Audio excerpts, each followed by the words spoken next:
with today's episode into what Pathmark is all about before we jumping into today's show and talking about Robin.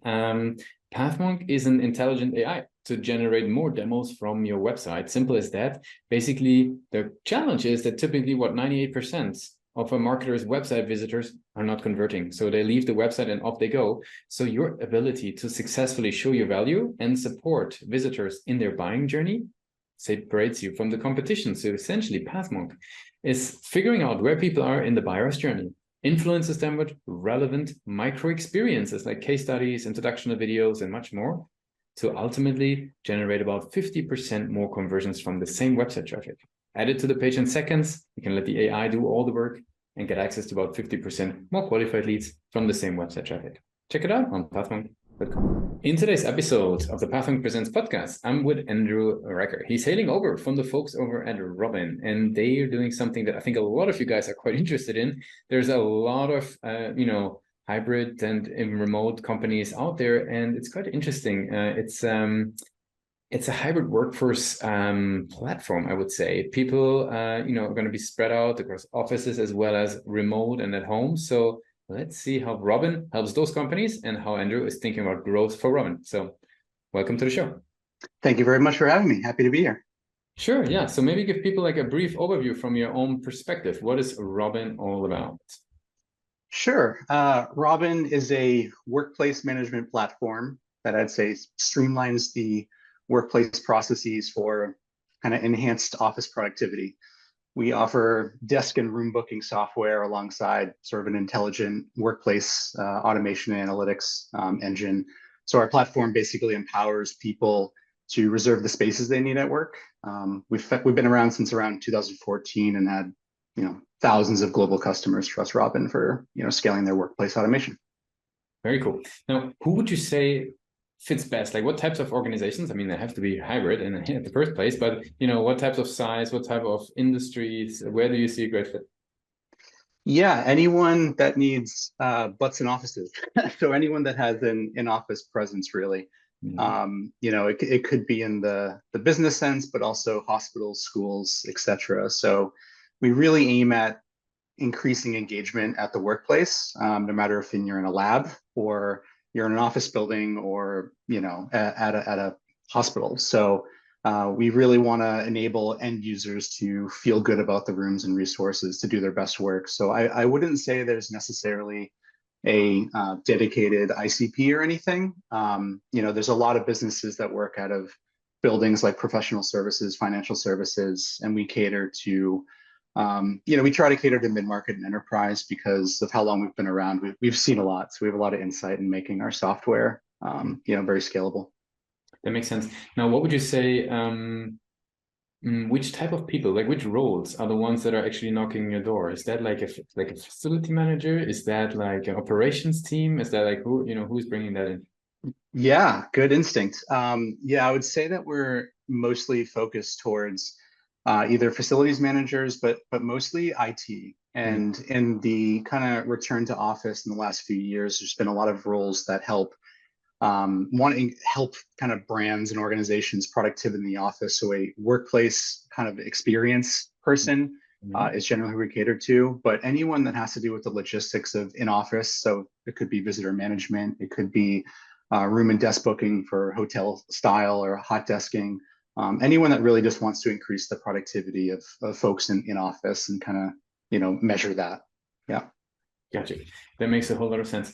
Now, how do these people learn about Robin? Like, how would you describe their journey?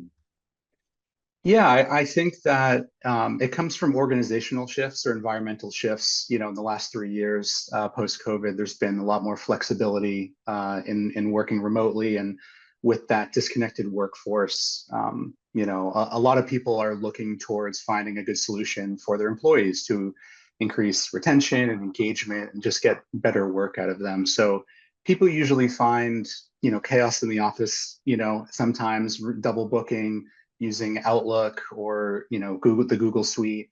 And they find that they need better analytics and understanding exactly what spaces are being leveraged. Offices have been downsizing, they've had to sublease, and there's a lot of shifting going on in the workforce. And to keep track of that and measure success to see what rooms are being booked, what resources are needed in certain rooms for certain folks, to empower them to do better work. So it's something that Robin has been doing for a long time, but in the last few years, it's really became the forefront of a lot of people's minds that want to get better work done as an end user. I want a good facility, a good space that fits the needs for my team size and amenities that might be needed. So there's a large need for it. Mm-hmm. Very cool. Now, what role would you say does the website play in their journey? The biggest role. I mean, PathMonk must know a thing or two about this, but a lot of marketing efforts eventually kind of filter back to the website, right? Like a lot of things are like, you do brand awareness, demand gen, you're just amplifying everything, and your end journey is usually through a website form, and really you want to just capture that demand. And so the story your website plays is the branding and messaging and all of the CTAs, CROs to like really optimize that journey, and really connect with the user. So ultimately, our website, we want to funnel people that are in market. So a lot of it has to do with educating as well. So it could be people coming in through a low intent educational campaign on social come to the website. Well, they're in an education mindset. So we should try to foster that connection, those landing pages to educate them more and not just jump down their throats and saying, hey, you want to buy our software. So it's smart about, you have to be smart about how your website's set up for, engaging with your audience and where they're at in their journey. And there's a lot of different paths for that to figure out. Yeah. Makes sense. Now, maybe tell me a bit about it. What do you consider sort of, if you're looking at the website, what do you consider strength versus where do you maybe see room for even further development at the moment? Yeah. I mean, I can just speak generally about websites that I've seen in the past, but I think that there is definitely sort of a question mark on a lot of marketers, attribution reports on the strength of doing, video webinar recordings or doing educational content or research reports. It's traditionally always been how many downloads did we get, and you're tracking conversions through GA or GA4. Yeah. But I think that especially when we're in the B2B space, there are really long buying cycles that have 20 to 60 touch points. And so your website should be memorable enough where they're getting the information they need. You have, a good journey to have someone be interested in sales and educate and that sort of thing. Mm-hmm. But chances are they may not act immediately unless they're in market. And so a website should cater to a lot of out of market people to educate them and build awareness. So whether they're coming in from search or social, however they heard about you through, kind of demand gen, right? Like what's the problem? What are the problem people are having? What channels are they going to listen to that information to find solutions? And then hopefully you're in the conversation and your brand brings a user to your website. And then you can kind of, nurture them along and get them the information they need. That makes a lot of sense. Very cool. Let's switch gears a little bit and talk about sort of your role within Robin. Like maybe share with us like a thing or two, like what would be sort of types of projects and things you would be working on? Yeah, for sure. So I'm currently director of demand gen at Robin. And so my primary responsibility is to bring in leads to the website, but not just leads as in, I'm growing this number, look, everything's great, but I want to bring in leads that result to qualified pipeline. So I really want to target in market. If I do my job well, I'm targeting people that want to be that want to be talking to us and not be annoying. So a lot of what I do is figure out the right messaging and content that reaches people in the right channel, hopefully when they're in market. So the traditional way that marketers look at things and performance marketing in the last, 5 to 10 years has been, kind of a lottery. You like pull a switch and it's performance based and it's like, okay, this is the ROI of this. A lot of demand gen these days are happening through word of mouth, dark social channels, referral, partner, Slack channels, all of this. There's a lot of folks talking about that on podcasts these days, and I absolutely agree.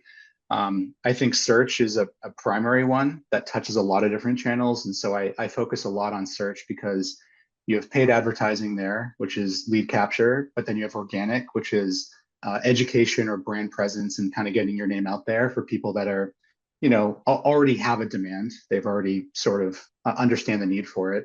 But then there's other comparison sites like G2 and Gartner, Capterra that,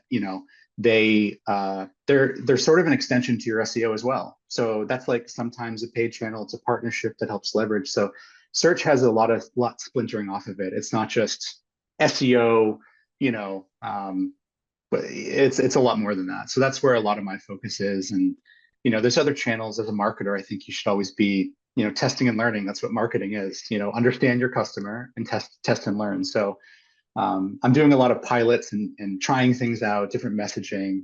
That's what you should always be doing if you're lucky enough to be at a company that allows you to do that sort of thing. So that's what I spend a lot of my time doing, and then working with sales and product marketing as well to make sure we're all speaking the same language and we're meeting the potential buyers and where they're at. Gotcha. Very cool. Now, I have some rapid fire questions to wrap it up for the day. You ready for those? Yeah, hit me. What's the last book you read? Last book I read, Thinking in Bets by Annie Duke. She was a poker player that had a lot of success, and she, I think, has been transitioning that into the business world. And so there's a lot of good nuggets there about results-based thinking. Not it's really interesting, and it kind of challenges you in the way you think. Really good book. Highly recommend. What's one single thing that your company is focused on the most at the moment? Our company focused on the most. I would say that it's no surprise that in B2B, it's better to get larger customers. That's what our strength as a company is scalable software. So there's a lot of solutions out there about booking rooms, through Google and that sort of thing. But as you start to scale and you have multiple businesses and teams and spaces, it gets really unwieldy. So we're really focused on continuing to listen to, our hundreds or thousands of customers, their challenges, their needs, and making sure our product keeps up with that. Mm-hmm. If you would have a magic wand, right, and you could switch or fix one thing for your role as a marketer, what would that be? Oh boy, a magic wand. Probably better at attribution, but as a human, I respect privacy. Mm-hmm. So I think if you have no boundaries in technology, it sounds a little bit like a Skynet Terminator situation. But if I had to think of something, it would probably be the thing I kind of lament the most is meeting notes. So if I could take all of the conversations I had, capture all of that, put that down, and then put that into Asana or a PM tool to like check the tasks of what's happening, that would be great. That would save a lot of time. Yeah. Okay. Last question. If today would be your first day as a marketer, what's the one advice you would give yourself? Ooh, okay. Well, when I started marketing in 2007, 2008, there wasn't a lot of data backed information. It wasn't like as scientific as it is now. So I would tell myself to lean on data more, and be more scientific with my approach and not let like feelings or that sort of thing get in. So I'd want to do that, and also keep touch with all the great people I met along the way. That you meet a lot of good relationships in your journey, and you should nurture that, and always just take big swings. So that's what I would tell myself, Very, 14 years ago. very balanced approach. Cool. Andrew, I really appreciate you joining us today. I want to give you the last word. If people will be forgetting all we discussed about Robin, what's the one thing they should remember?